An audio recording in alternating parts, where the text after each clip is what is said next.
education, claiming that women won't be disproportionately affected by cuts to education because we only do nursing and teaching and not the expensive courses like dentistry and accounting, which is factually wrong and incredibly sexist.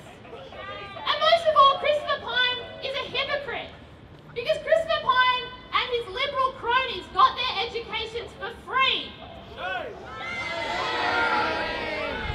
So we're here to say that not only do we not stand for these attacks on education in our current form, but we're here to fight for something better.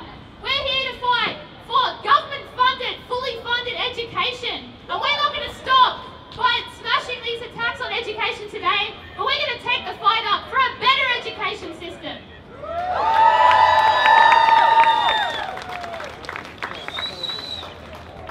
So I might just have another chant. And this one's my favourite. Chris Pyne, fuck you! We deserve a future too! Chris Pyne, fuck you! We deserve a future too! Chris Pyne, fuck you! We deserve a future too! Chris Pyne, fuck you! We deserve a future too! Chris Pyne, fuck you! We deserve a future too! Chris Pyne, fuck you! We deserve a future too! Chris Pyne, fuck you! We deserve a future too! Chris Pyne, fuck you! We deserve a future too! Chris Pyne, fuck you! We deserve a future too! Chris Pyne, fuck you! We deserve a future too! Okay, well we might have a couple of speakers before we get this rally on the road and hit the streets with our message. So I'd like to invite Michael Thompson. He's president of the NTU branch of Sydney University. To come up here and have a bit of have his say about how the fight for education is a fight for students and staff at universities. Thank you. Thank you, and thanks everybody for turning up. I'm here actually because I was here for a rally that was earlier about an hour ago. The National Tertiary Education Union academic members are on strike at this university today. They're fighting for a very good enterprise agreement and they're going to win it. And the way they're going to win it is by fighting. We know higher education today is not the same as it was 20 years ago. For student learning conditions, for staff working conditions, we have to fight. The managers that run universities today are not interested in education, they're not interested in research, they're not interested in teaching, they're not interested in supporting students, they are interested in how much money their business makes. At the University of Sydney this time last year, we were coming up to our 7th day of strike in 6 months. We fought hard and we won a good agreement. The UTS members are doing the same and they are going to win a good agreement. At our rally earlier, we made the point. We're not just here around enterprise agreements, we're also here to fight Abbott and to fight Abbott's budget. We know this budget is regressive. We know it attacks the poor, the weak, the sick, the elderly, students. We know it supports, empowers the rich and the powerful. And we know we are going to continue to fight it until we bust it. The NTU believes it's important. People take to the streets. We say no to the $7 Medicare charge. We say no to the further deregulation of higher education. We know saying it's not enough. We know we've got to take action, and that's why we are very pleased to be part of today's activities, and we're very pleased to see people here marching against Abbott, marching against the corporatisation of universities, marching for student conditions, for student learning conditions, and marching for staff working conditions. All power to you. Keep the fight up. Thank you. Thanks, Michael. It's great to see students and staff members from the NTU standing here side by side in solidarity against the Abbott government and against the vice-chancellors of this university and every university like it, who want to rob students of money and attack staff teaching conditions. I'd like to end Michael's talk with a bit of a union chant. We're angry, we're loud, we're union and we're proud. We're angry, we're loud, we're union and we're proud.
government.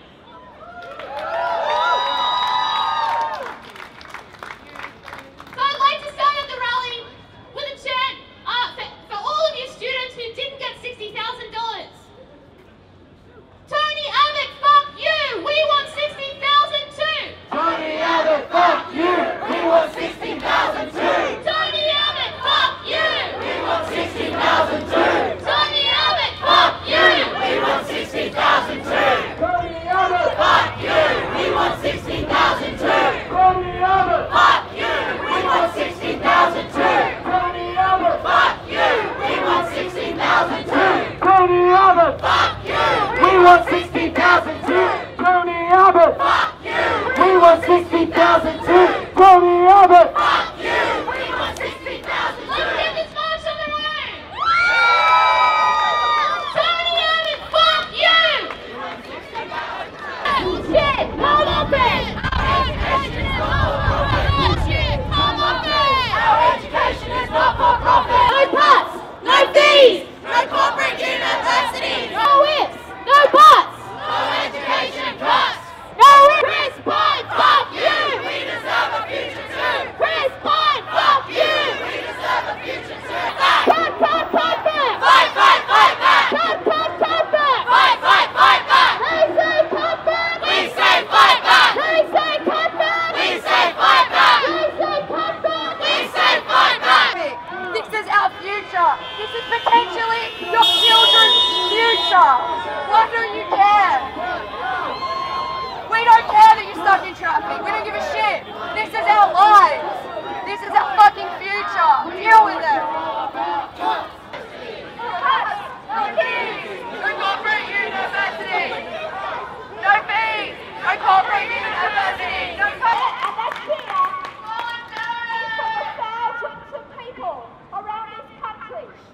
Our students, unionists, families, supporters, with the strongest voice to kick out Pine and Abbott's very dangerous higher education policy. And what we can take great encouragement from is that that policy is starting to crumble. We're already seeing with regard to putting in real interest rates on the fees, that's starting to fall over. There's some fantastic news. There's some fantastic news. Since an election was held now, Christopher Pine, along with many of his MP colleagues, would lose their seat.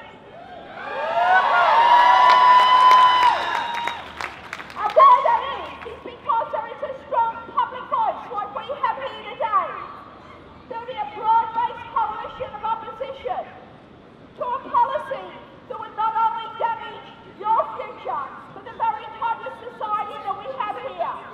I believe we're here today united for opportunity for all when it comes to education. Now if you listen to the Minister, Christopher Pine, you'll hear him talk about opportunity. But what's he talking about? Opportunity for his mates. And that has to be the loudest voice of condemnation, because we're now seeing how this will play out. Because in essence, this higher education policy of the government is Neo-liberalism 101, where you push the costs, you take the money away from the public purse and you make the students pay rather than the public money going in. And you also put the burden on the staff, greater casualisation, which is one of the most dangerous policies in undermining quality higher education. So that's what they're up to. It's not opportunity for all, it's opportunity for some. And what goes hand in hand with this policy of greater fees for students, greater casualisation of staff, is opening up that public money for private providers. So companies can come in and make profits out of private companies. Now we know from how it's playing out with HECS that this dangerous policy is already in play. And at last the Telegraph is reporting it. I've got something good to say about the Telegraph. You will see today how they've set out one of the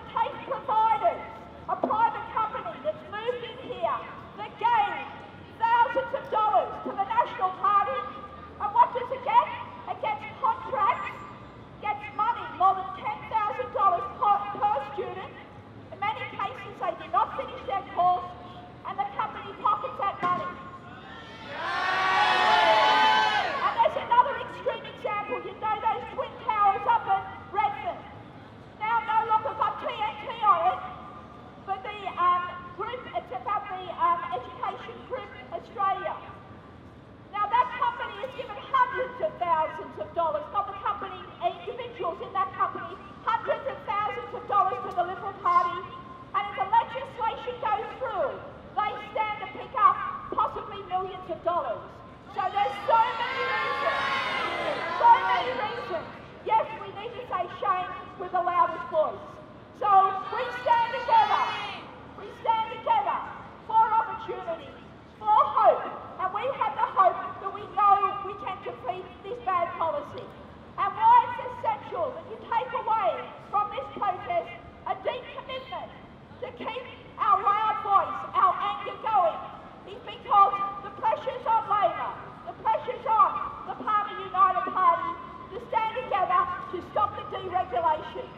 And what our message also needs to ensure is not just about returning where we were before the Abbott government came in, but it's about more funding. That has to be our message. We need to restore our education.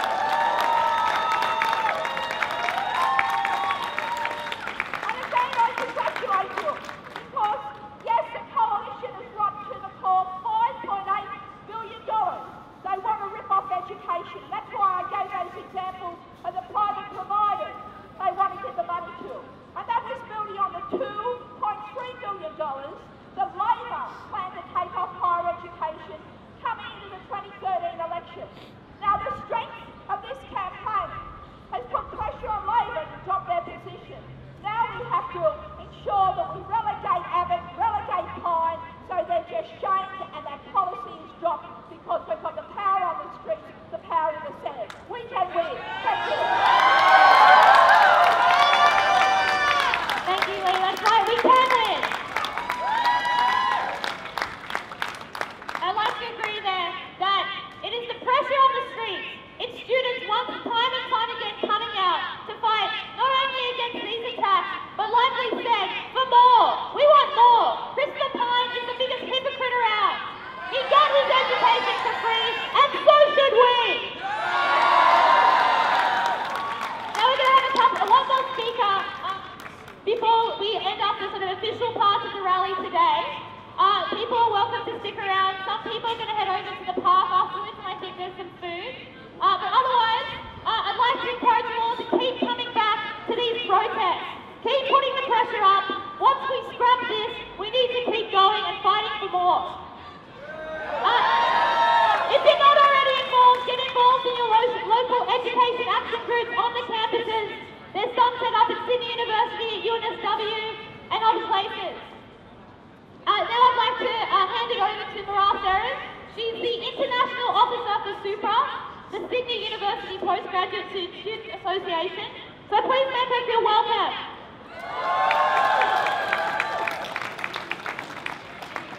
Hi everyone, and thanks for coming.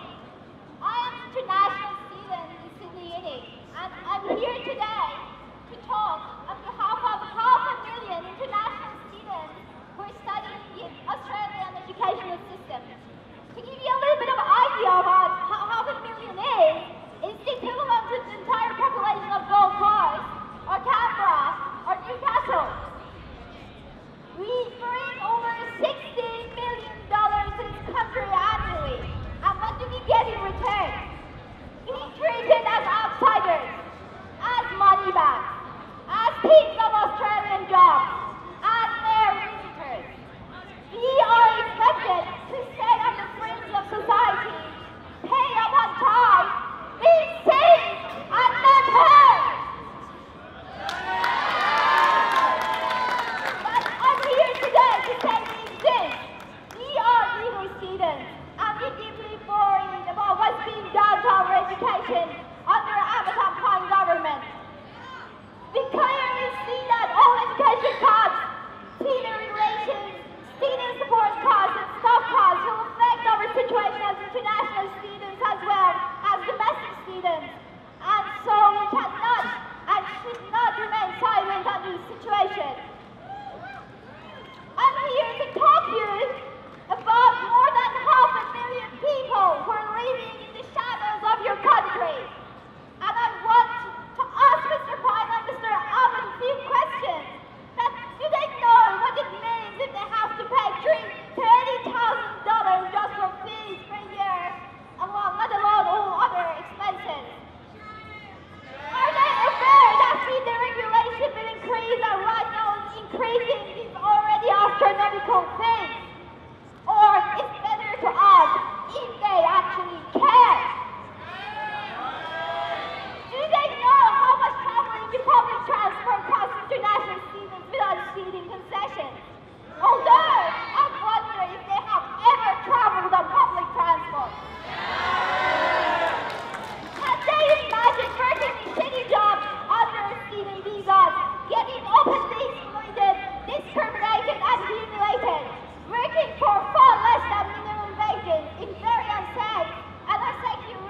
conditions. Actually, I wonder if they know how working looks like at all. And I can't imagine surviving in insanely expensive and poorly managed housing market of Australian major cities with almost no proper, reasonably priced international student housing. Do they have any idea about racial discrimination against international students? Do they know that we are more likely to experience verbal and physical harassment based on our skin color, our language, our religions, and our culture? Have they really done anything about it? And still there is much more than this. And what is the solution for all those problems? We international students know that the government, which cuts through welfare and education of its own poor students and working class, will not provide us with anything. So, what should we do? The answer is so clear. Fight back! We are supporting the fight of like domestic students against budget costs and educational costs, and we will fight for our own specific demands. We demand a well-recognized and well-defined legal identity in this country. We demand full public transport concession. We demand an end to exploitation of international students' Australian job markets. We demand better healthcare, housing system, financial and psychological support. We demand our basic rights, basic human rights back. Australia sucks up $16 billion per year from us, so it's time to pay a tiny, utterly insignificant amount of it back to support people who make rich of this country richer and richer. So, dear domestic students, we fight alongside with you, and we want you to join us in our fight, because at the end, the fight is won, and the enemy is the same. Thank you. Thank you, Rob. We're all right that every time we see an attack on international students, it's followed up very quickly with an attack on domestic students or vice versa. And it reminds me of a good union slogan, that an injury to one is